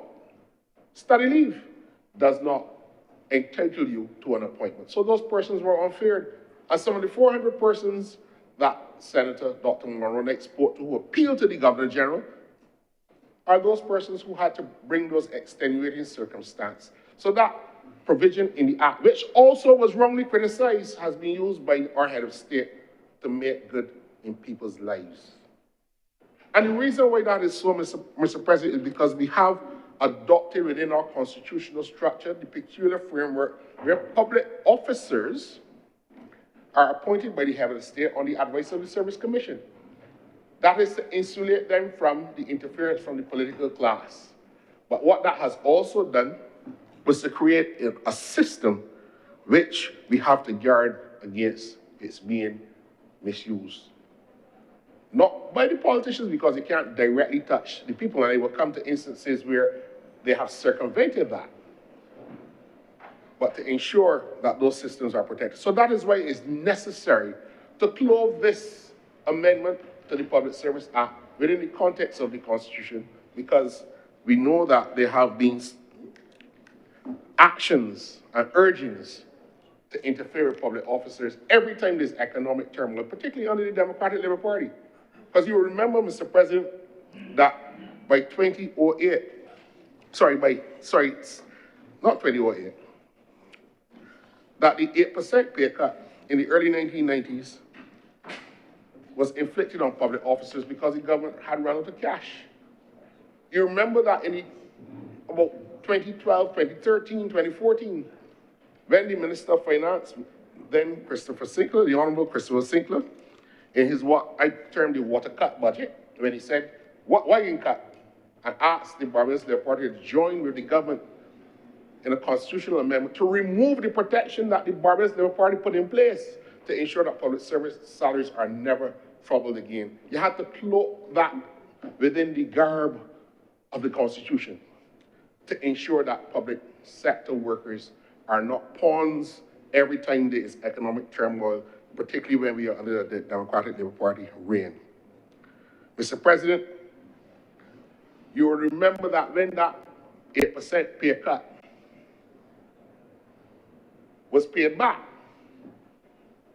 the Democratic Labour Party said that it should be paid in one tranche and not three. They fought all the way up to the Privy Council on that. And that is why this debate is necessary, and that is why we have to alter the Constitution, not amend the text, but to bring it within the constitutional framework to ensure that any time a parliament wants to go against the public officers, they have to secure the majority of most of the members of parliament, put your names on the record if you're going after the people. That is why this debate is being cloaked in this way, and that is why this is necessary, Mr. President. And I think I need to make these points. Sir, very quickly, our courts will have to decide whether a public officer who is appointed to act in a temporary post on the advice by the head of state, the president, on the advice of the Service Commission, can be summarily dismissed by a minister. Now, I heard Senator Worrell speaking about politicians interfering, but he was in this chamber when in 2013, December 2013, when the Minister of Finance, Christopher Sinclair, gave a ministerial statement on the government fiscal consolidation program, the aim of which was to reduce the public service by 3,000 people between January 2012 to March 2014. All of the temporary people who were in the public service, 3,000 of them were sent home, including people who had been acting in temporary appointments for in excess of the 3 years. So the act was passed in 2007, but there were a whole set of people who were acting since 2007, and some even before that were forgotten. That the public service system, sir, although they complain and make their grievances known to the Governor General, the public service system was not able to accommodate those grievances in time to ameliorate those people's circumstances. They were caught up in the 3,000 that was sent home by the Democratic Labour Party. And the point I want to make was that we've had a ruling in the High Court that the minister can give an instruction to fire people because they were temporary in the public service. That is being challenged in the courts. And the reason why it's still before the courts, I have a view that if that was dealt with in an expeditious manner, a lot of those people will be back working. But it got dragged through the system from 2012. All it know in the court of appeal. That is one of the things that happens to real people. I'm sorry, it would be remiss of me if I were not to come here to speak to these things. Because we pass these amendments, we pass these laws, and we say, well, the government only coming to make sure that the election coming. Sir, the Democratic Labour Party never sought to address the backlog of temporary people in the 10 years that they were in government. We passed the original act, which they criticized, they never changed it, and we have come in 2020 and now in 2025 to make good on it. You cannot have public workers working every day, discharging their functions, living in a state of permanent contingency. We live in a society that should strive to be a good society. We live in a society where we should try to make lives better for our people. How can you motivate yourself to go to work, doing it every day, hoping that you will be recognized for your work, but having to live with the sector of being sent back to your substantive position, notwithstanding you trying your best? It can't happen in the private sector. Why should we condone it in the public sector? Mr. President, one of the things that I also want to raise here, sir, the docking of teachers' pay was part of that fiscal consolidation exercise. Teachers accumulate terms leave based on their terms of service. 10 years, I believe, you teach, you're entitled to 1 terms leave with pay. It's 15. It's 15 now? It's now 15. But, sir, the unions, at the time, one of them was led by one of the candidates for the Democratic Labour Party, sat down and allowed the Democratic Labour Party administration to take it away. And they came sheepishly to me. And we went to court on the teachers' behalf and got a ruling in their favor. That took several years to come through the court system. But it was started certainly before 2018. Meandering through the court system. You can tell yourself why. But service changed in 2018. You had a situation where teachers' unions, for the time we were going to school, you know that when there was a meeting at the teachers' unions, the school went into a different mode. A skeleton staff remained, the teachers went to the meeting. Their pay was docked on an order of a minister. But the minister cannot institute disciplinary action against public officers. And even if you institute disciplinary action, you have to charge them and give them a hearing. There was no due process. But a judge told me when I went for an injunction that if the government wrong, it would pay, so they're not granting the injunction, damages will be an adequate remedy. So you breach the constitutional right of public officers in this country, and the judge look at me and tell me, Mr. Nichols, if the government is wrong, the government will pay. So the government had to pay. Both unions. These things have to be told.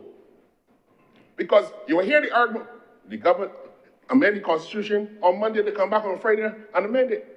And again, I will say, Mr. President, you have to alter the Constitution when it is necessary.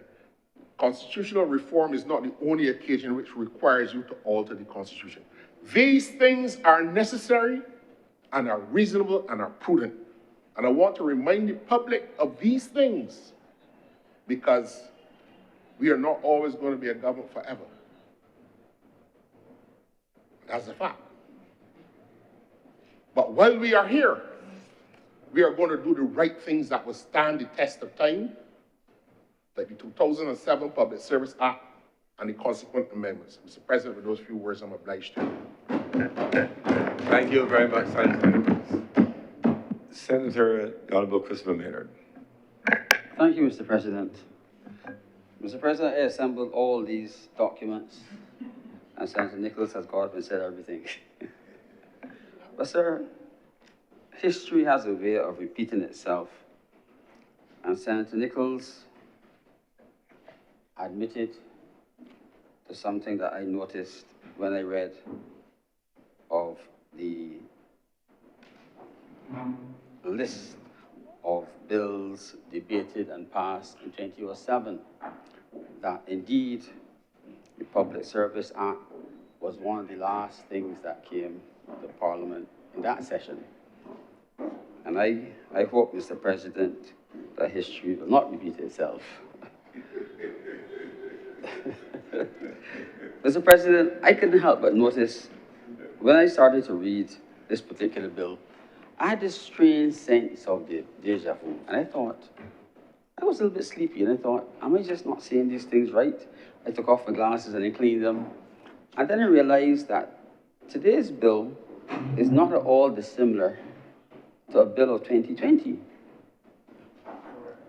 So I agree with Senator Nichols, in fact, that we are doing the same thing over and over and over. But I think that with reasonable cause, Senator Nurse mentioned that, I think Senator Worrell also, some of the inefficiencies in the hospital relate to staffing issues.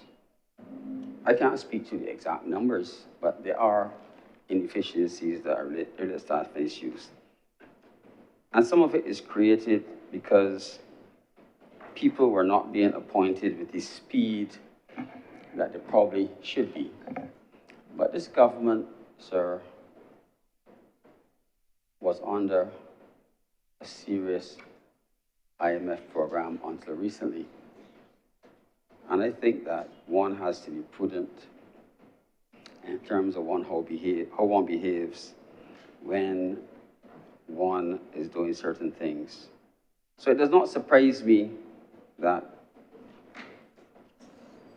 on the eve of whatever is to happen, and before Christmas, government will wish to appoint all those who have been waiting. But I do not believe, sir, that appointments en masse is necessarily a good thing.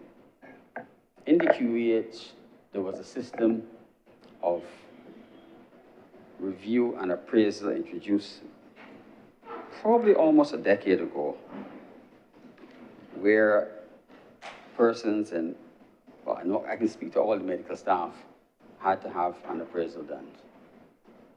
I cannot tell you that the reviews and the people getting new contracts necessarily followed the outcomes of the reviews. But I thought it was an effort for dialogue, for people to point out people's deficiencies, and according to the rules and in terms of conditions of service, you're supposed to come up with a workable system for addressing each of the deficiencies identified and have it rectified. Now, our nurses continue to migrate, and we are forced to seek nursing services from other parts of the world. That's part of a normal cycle in the world at present. It's not unique to Barbados.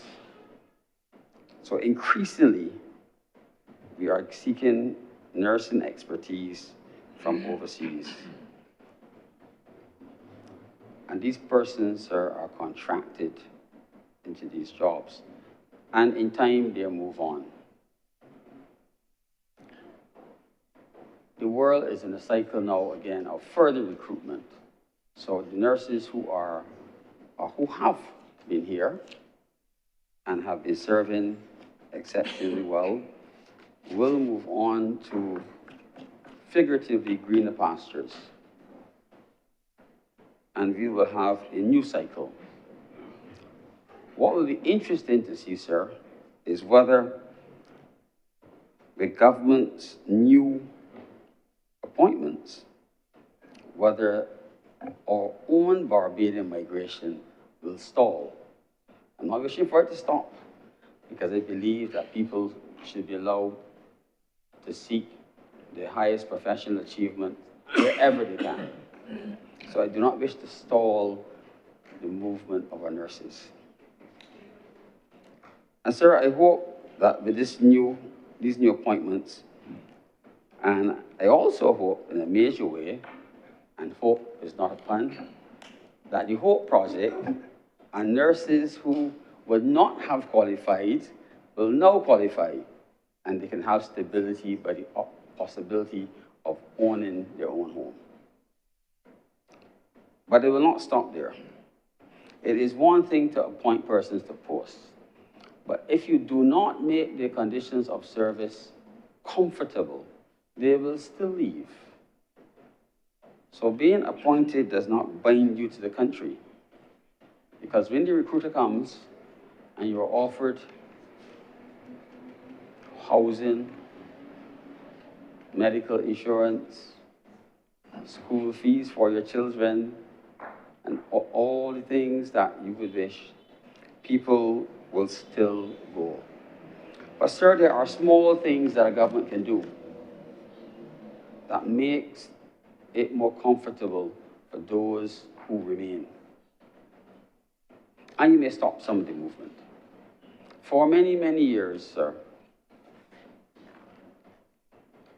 certainly on my part, for the last 7+ years, I have been pleading in this parliament, sir, for this government, and I have to say this government because I wasn't here in the last government, to at least consider what things can be done in the hospital that will make the lives of our nurses and doctors too, and all the other staff more comfortable. Like a creche in the hospital, like a gym.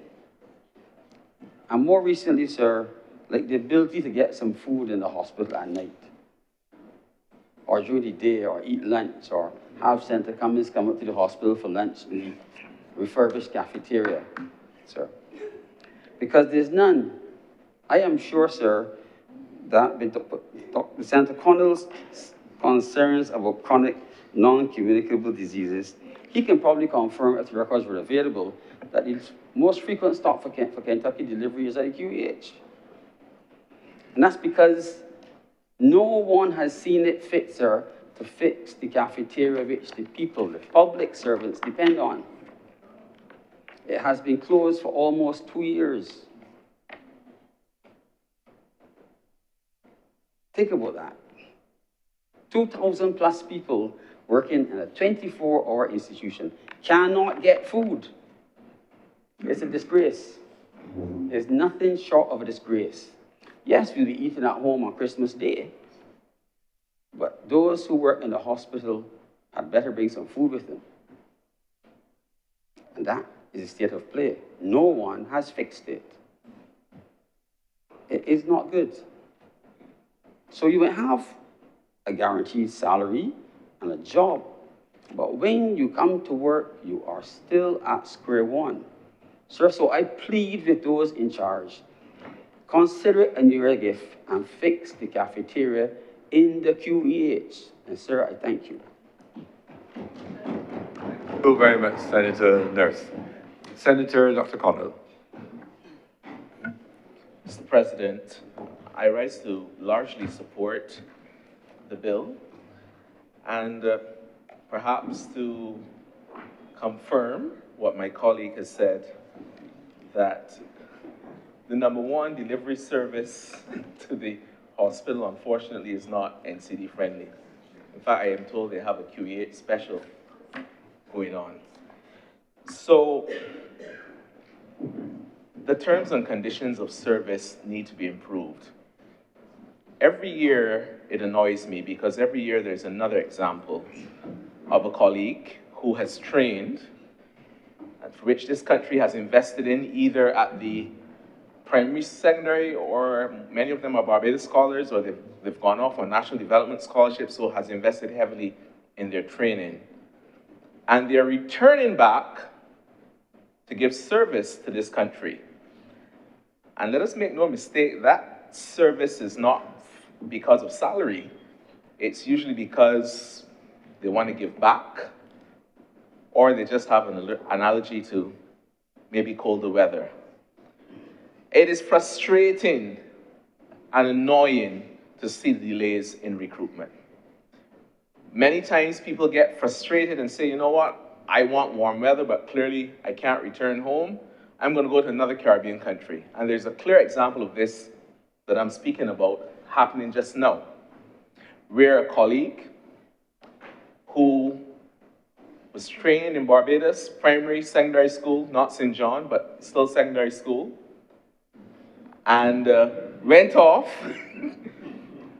did her postgraduate training here at the hospital initially, went off to Canada, did specialist training, did subspecialist training, and was then told, you must return to your substantive post that you left in study leave, to be supervised by some might argue someone who is not even as qualified in that area as that person. So it makes no sense. And of course, has since decided to go other places. This is a waste of the taxpayers' money. You know, we have invested in these individuals. Let me also say there's no long list of people in many specialist areas, as well as in some specialist nurses who are lining up to apply to the Queen Elizabeth Hospital. That just does not occur. People are looking for a better life, and sometimes they feel that the salary offered would not afford them that. So that's something that we need to consider. So my area of specialty in education is assessment, and it always really disturbs me how the key performance indicators of many employees are not properly assessed. In another place, I made the comment that, we shouldn't be just renewing contracts every 3 years. If you don't, I think the North has it right, not North as in St. Lucie, but further north. If you don't meet a certain standard by a number of years, you're out of the system, the so-called publish or perish. But in our system, it is possible to continue ad infinitum until 20 years later, you get a minor promotion, and you feel somewhat happy that you've been at least promoted. But what does that say about the system? You're blocking a post that someone who could be more productive could easily have been in. Quite often, when I have asked in other settings, when people are complaining about how you can promote this individual, when they're the worst person to work with, or the output is low, or they have another job besides their public service job, there's nothing on record to reflect it. Nothing. And even some of the same people who are complaining and say, I can personally say 1, 2, 3, they don't want to put their record on record. So it is a challenge. And so I agree with my fellow independent senators in stating that there needs to be a system of performance appraisal done on a regular basis, annually or biannually, where it's developmental to the individual and people kind of expect. I'm not going to use legal terms, although I think I will borrow. There's a legitimate expectation that after a certain amount of time, if you're meeting your KPIs, you will be promoted. And that should be expected. The danger of a bill like this, of course, although I'm not sure this was the intention, is that there may always be a few people who may not have met those standards, but who will qualify, because again, they don't meet any of the ineligibility criteria, and therefore they would qualify. So although I would largely support the bill, I would caution that it needs to come along with performance indicators, and that managers need to be held accountable to carrying out these annual reviews of their staff. If that's not done, then the public service will always remain at one level, and we will continue to renew people's contracts or extend them or appoint them after X number of times. I also want to put a plea, not only for a cafeteria for the holidays, but I also want to put a plea. There is too much investment in the training of healthcare professionals for us not to expedite their return. When Bajans go overseas and study, whether it's nurses, doctors, physiotherapists, pharmacists, whatever, and they return home, this needs to be somehow fast-tracked. We are losing too many professionals every single year. And the thing is that happens is that they then offered positions by their employers in those countries. Maybe not so as much now in North America, but in the past, right? We cannot afford to lose this. Now, yes, telemedicine allows us to still benefit from their specialty care, but think about the investment loss. With that brief intervention, I will close here. Thank you. Thank you very much, Senator Connell. Senator Cummings. Thank you very much, Mr. President. At this time, I beg to move that this sitting of the Senate be suspended for lunch until 3 p.m. this afternoon. The question is that this sitting be suspended until 3 p.m. today. Those honorable senators in favor, please say aye. Aye. Those against, please say no. The ayes have it. This sitting is therefore suspended until 3 p.m. today.